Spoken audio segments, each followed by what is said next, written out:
COVID. Ricard Ferrer es el presidente de la Sociedad Española de Medicina Intensiva Crítica. Buenos días. Hola, muy buenos días, Mónica. Viendo estos datos, quiero que me califiques esta situación. Esta es una situación grave, tenemos que preocuparnos. ¿Qué significa este porcentaje del que hablamos? Bueno, significa que una sola patología ocupa la mitad de las camas, una patología que no existía hace un año y por lo tanto pues obliga a tener más camas de UCI desplegadas con las tensiones que suponen para los recursos humanos, que es lo único que no hemos podido aumentar. Hemos podido aumentar espacios, equipamiento, etcétera, pero el recurso humano pues es estirarlo y luego desplazar esta actividad no COVID, pues ir en función de la ocupación del COVID, pues ir redimensionándola y posponiendo aquella que sea posponible. Ricard, ¿qué porcentaje de las camas UCI tenéis que reservar en cierto modo para otras patologías?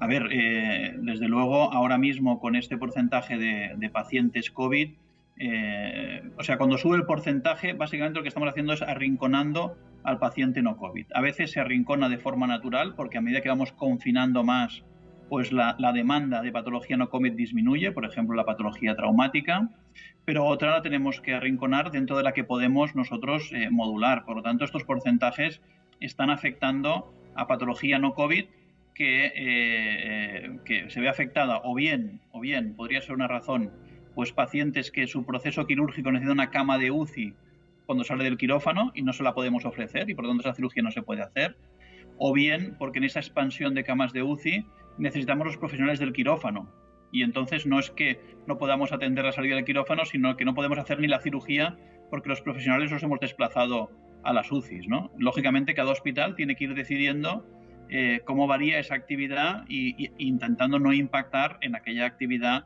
más importante como la cirugía oncológica o la cirugía que el paciente pues está inestable y requiere hacerse sí o sí, ¿no? Pero esto es muy preocupante, ¿no? Y sobre todo pues porque estamos hablando siempre de mortalidad COVID, pero hemos de ver toda aquella mortalidad asociada a patología no COVID que indirectamente la estamos afectando debido a esta gran ocupación de los hospitales y de las UCIs concretamente. Ricard, para que lo podamos entender, ¿qué requerimientos necesita una cama? O sea, ¿cómo consigues? Porque muchas veces hemos oído de se han doblado las camas UCI en tal comunidad, en tal hospital. ¿Cómo consigues doblar una cama UCI? ¿Qué necesitas? A nivel físico y a nivel de personal. Bien, una cama de UCI es una estructura del hospital que necesita cada habitáculo de UCI, cada box, necesitaría unos 25 metros cuadrados y ahí tienen que llegar un montón de instalaciones. Tiene que llegar oxígeno, aire comprimido, tienen que llegar instalaciones informáticas, electricidad, etcétera, y hay que equiparla con una cama UCI. Una cama UCI, la cama físicamente es la cama más compleja que hay en el hospital, ¿eh? Es una cama articulada, eléctrica, etcétera. Y luego hay toda una serie de equipamiento que bien o vigila al paciente o le da soporte. Para que me entiendan, que vigila al paciente, todo tipo de monitorización, y que da soporte al paciente, bombas de infusión de fármacos, ventiladores, sistemas de hemofiltración continua, es decir, diálisis continua, etcétera, etcétera, etcétera. Entonces, todo este equipamiento idealmente tiene que estar conectados a los sistemas de información clínica. Esto no se monta de un día para otro, ¿no? Y luego, la principal limitación es que toda esta estructura, este box, necesita toda una serie de estructura de soporte. Hay que montar almacenes de material, hay que montar circuitos con el resto del hospital, cómo van a llegar, pues cómo va a llegar la medicación, cómo va a llegar todo el material consumible que consumimos cada día. Y finalmente, lo más importante es los profesionales, ¿no? Es decir, que pensar que una enfermera en España habitualmente de ratio lleva 2 pacientes, por lo tanto cada 2 pacientes es una enfermera y además son 5 turnos, ¿no? Es decir, esta enfermera está 24/7, por lo tanto para 2 camas de UCI se necesitan 5 contratos de enfermería.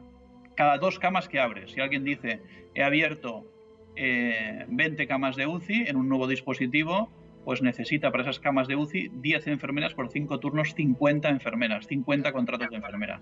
Y luego los médicos, pues habitualmente médicos de intensivos, en España hay unos 2.500 médicos intensivistas, se forman cada año menos de 200, formaciones de 5 años, por lo tanto se puede entender que de hoy para mañana no podemos tener intensivistas para llevar todas estas camas, ¿no? Entonces al final todo sale de un esfuerzo de cambiar nuestros turnos de trabajo, de hacer, pues lógicamente, más guardias y más turnos para poder dar atención a todos estos pacientes. Esto es sostenible durante un tiempo, pero recordar que pronto hará un año que estamos sosteniendo esta situación de UCIs expandidas muy por encima de la capacidad que teníamos hace un año, ¿no? Ricard, ha quedado clarísimo que no es fácil tener más camas de UCI, que la situación está muy complicada por recursos materiales y mucho también por recursos humanos. Gracias, ánimo y gracias de nuevo por la labor que hacéis. Un placer. Muy buenos días a todos.